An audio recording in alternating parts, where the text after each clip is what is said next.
ನಮಸ್ಕಾರ. ಸಹಸ್ರನಾಮ class YouTube ಚಾನಲ್ಗೆ ಸ್ವಾಗತ. ಇವತ್ತು ನಾನು ಡಿಫ್ರೆಂಟ್ ಆಗಿರೋ ಕಂಟೆಂಟ್ ಜೊತೆ ಬಂದಿದ್ದೀನಿ. ಅದೇನಪ್ಪ ಅಂದರೆ ನಮ್ಮ ಮಕ್ಕಳಿಗೆ ಸಂಬಂಧಪಟ್ಟ ಹಾಗೆ ಅದು CBSE ಬೋರ್ಡ್ ಕಡೆಯಿಂದ ಒಂದು ಸ್ವಲ್ಪ ಇನ್ಫಾರ್ಮೇಷನ್ ಕಲೆಕ್ಟ್ ಮಾಡ್ಕೊಂಡು ಬಂದಿದ್ದೀನಿ. ನಮ್ಮದು ನಮ್ಮ ಚಾನೆಲ್ ಸಹಸ್ರನಾಮ ಕ್ಲಾಸ್ ಯೂಟ್ಯೂಬ್ ಚಾನೆಲ್. ಹಾಗಂತ ಶ್ಲೋಕಾಸೇ ಇರಬೇಕು, ಮಂತ್ರಗಳೇ ಇರಬೇಕು ಅಂತ ಏನಿಲ್ವಲ್ಲ. ನಮ್ಮ ಮನೇಲೂ ಮಕ್ಕಳಿದ್ದಾರೆ. ಮಕ್ಕಳ ಬಗ್ಗೆ ಸ್ವಲ್ಪ ಇನ್ಫಾರ್ಮೇಷನ್ ನಾವು ತಿಳ್ಕೊಳ್ಳೋದ್ರಿಂದ ಎಂಥದೇ ತೊಂದರೆ ಇಲ್ಲ. ಈ ವಿಡಿಯೋನ ಯಾರೂ ಸ್ಕಿಪ್ ಮಾಡಬೇಡಿ. ಮೋಸ್ಟ್ ಆಫ್ ಆಲ್ ಮಕ್ಕಳು ಈಗ CBSE ಸಿಲೆಬಸ್ಸಲ್ಲಿ ಓದ್ತಾ ಇದ್ದಾರೆ ಅಂತೇಳ್ಬಿಟ್ಟು ಈ ವಿಡಿಯೋ ಜೊತೆ ನಾನು ಬಂದಿದ್ದೀನಿ. ನಿಮ್ಮ ಮಕ್ಕಳ ಸ್ಟಡೀಸ್ ಬಗ್ಗೆ, ನಿಮ್ಮ ಮಕ್ಕಳ ವಿದ್ಯಾಭ್ಯಾಸದ ಬಗ್ಗೆ ಸ್ವಲ್ಪನಾದರೂ ನಿಮಗೆ ಇನ್ಫಾರ್ಮೇಷನ್ ಬೇಕು ಅಂತಾದರೆ ವಿಡಿಯೋನ ಸ್ಕಿಪ್ ಮಾಡಬೇಡಿ, ಕಂಪ್ಲೀಟಾಗಿ ನೋಡಿ.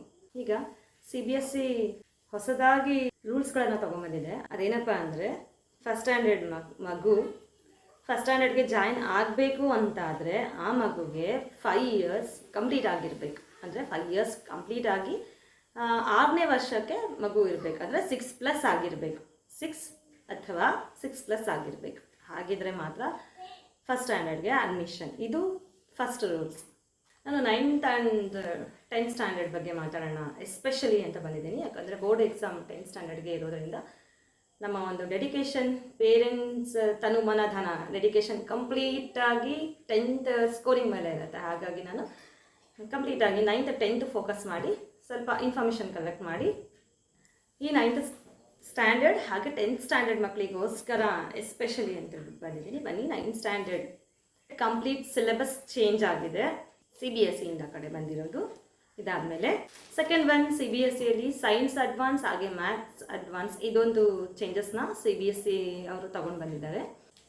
ಥರ್ಡ್ ರೂಲ್ಸ್ CBSEಯಲ್ಲಿ ಏನಾಗಿದೆ ಅನ್ನೋದಾದರೆ ಕಂಪಲ್ಸರಿ 3 ಲ್ಯಾಂಗ್ವೇಜ್ ಅಂತ ಮೆನ್ಷನ್ ಮಾಡಿದ್ದಾರೆ. 3 ಲ್ಯಾಂಗ್ವೇಜ್ ಅಂದರೆ ಫಸ್ಟ್ ಲ್ಯಾಂಗ್ವೇಜ್ ಇಂಗ್ಲೀಷ್. ನಾವು ಕರ್ನಾಟಕದಲ್ಲಿ ಇರೋದ್ರಿಂದ Kannada compulsory, second language and third language Hindi or Sanskrit. ನಾವು ಥರ್ಡ್ ಲ್ಯಾಂಗ್ವೇಜ್ ಆಗಿ ಹಿಂದಿ ಆದರೂ ತೊಗೋಬೋದು ಅಥವಾ ಸಂಸ್ಕೃತ್ ಆದರೂ ತೊಗೋಬೋದು. ಇದು CBSE ಅವ್ರ ಕಡೆಯಿಂದ ಬಂದಿರೋವಂಥ ಥರ್ಡ್ ರೂಲ್ಸ್. ಮತ್ತು ಫೋರ್ತ್ ರೂಲ್ಸ್ ಬಂದುಬಿಟ್ಟು ಪಾಸಿಂಗ್ ಮಾರ್ಕ್ಸ್ ಕ್ರಿಟೇರಿಯಾ ಅಂತ ಬಂದರೆ internal assessment 33% compulsory mandatory and external assessment ಇದರಲ್ಲೂ 33% ಮ್ಯಾಂಡೇಟ್ರಿ ಸ್ಟೂಡೆಂಟ್ಗೆ. ಈ ರೂಲ್ಸ್ ಕೂಡ CBSE ಅವ್ರು ತಗೊಂಡು ಬಂದಿದ್ದಾರೆ.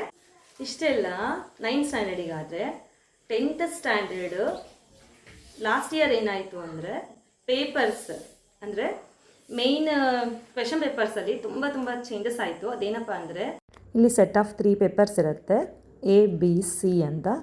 ಒಂದು ಮಗುಗೆ A ಬಂದಿದ್ರೆ ಇನ್ನೊಂದು ಮಗುಗೆ B, ಹಾಗೆ ಇನ್ನೊಂದು ಮಗುಗೆ C. ಈ ಥರ ಸೆಟ್ ಆಫ್ 3 ಪೇಪರ್ಸ್ ಬರುತ್ತೆ.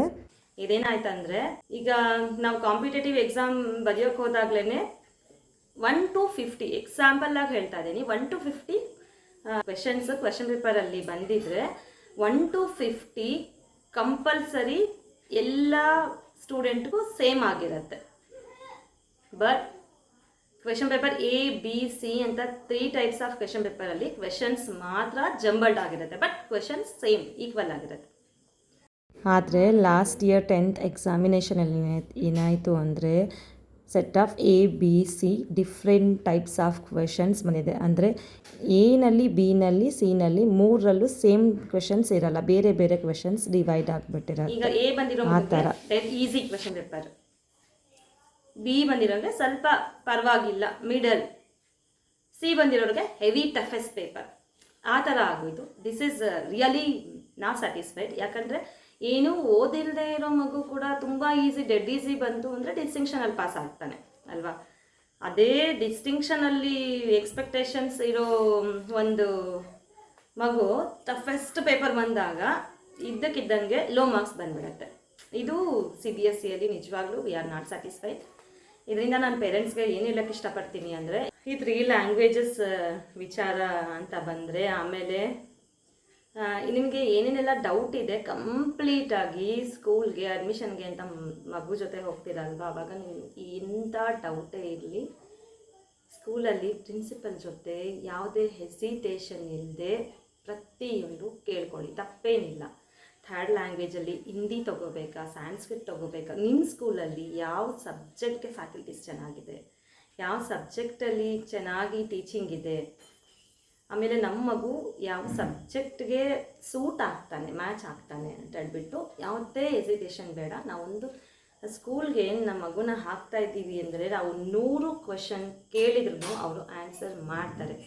ಕ್ವೆಶನ್ಸ್ ನಮ್ಮ ರೈಟ್ಸ್ ಆದರೆ ಆನ್ಸರ್ ಮಾಡಬೇಕಾಗಿರೋ ಕರ್ತವ್ಯನೂ ಅವ್ರದ್ದೇ. ಅದು ಸ್ಕೂಲ್ ಕಡೆಯಿಂದ ಅವರ ಜವಾಬ್ದಾರಿ. ಹಾಗಾಗಿ ನಾನು ಹೇಳ್ತಾ ಇದ್ದೀನಿ, ಯಾವುದೇ ಕಾರಣಕ್ಕೂ ವಿತೌಟ್ ಹೆಸಿಟೇಷನ್ ನಿಮಗೆ ಎಷ್ಟು ಡೌಟ್ಸ್ ಇದೆ ಅಲ್ವಾ ಅಷ್ಟು ಡೌಟ್ಸ್ನು ಕೇಳಿ, ಏನೂ ಹೆಸಿಟೇಟ್ ಬೇಡ. ಅದಕ್ಕಿಂತ ಮುಂಚೆ CBSE ವೆಬ್ಸೈಟ್ನ ಒಂದು ಸಲ ಚೆಕ್ ಮಾಡಿ, ನಿಮಗೆ ಏನೇನೆಲ್ಲ ಇನ್ಫಾರ್ಮೇಷನ್ ಬೇಕು ತಗೊಳ್ಳಿ, ಕಲೆಕ್ಟ್ ಮಾಡ್ಕೊಳ್ಳಿ.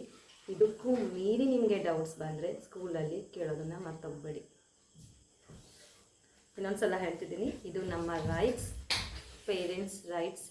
ಹಾಗೆ ನಮ್ಮ ಒಂದು ಕ್ವೆಶನ್ಸ್ಗಳಿಗೆ ಅವ್ರು ಆನ್ಸರ್ ಮಾಡಬೇಕಾಗಿರೋದು ಅವರ ಕರ್ತವ್ಯ. ಆನ್ಸರ್ ಮಾಡ್ತಾರೆ. ನಿಮಗೆ ಏನೇ ಡೌಟ್ ಇದ್ದರೂ ನಿಮ್ಮ ಮಗು ಬಗ್ಗೆ ಕೇಳಿಕೊಳ್ಳಿ. ಈ ಒಂದು ವಿಡಿಯೋ ನಿಮಗೆ ಇನ್ಫಾರ್ಮೇಟಿವ್ ಅಂತ ಅನಿಸಿದರೆ ಲೈಕ್ ಮಾಡಿ, ಶೇರ್ ಮಾಡಿ, ಸಬ್ಸ್ಕ್ರೈಬ್ ಮಾಡಿಕೊಡಿ. Thank you. ಇನ್ನೊಮ್ಮೆ ಹೇಳ್ತಿದ್ದೀನಿ, ನಮ್ಮ ಚಾನೆಲ್ ಶ್ಲೋಕ, ಮಂತ್ರ ಇದಷ್ಟೇ ಅಲ್ಲ, ಈ ಥರ ನನಗೆ ಕೆಲವೊಂದು ಇನ್ಫಾರ್ಮೇಷನ್ ಕೊಡಬೇಕು ಅನ್ನಿಸ್ತಾಗಲಿಲ್ಲ. ಹೊಸ ಹೊಸ ಒಂದು ವೀಡಿಯೋಸ್ ಜೊತೆ ಬರ್ತೀನಿ.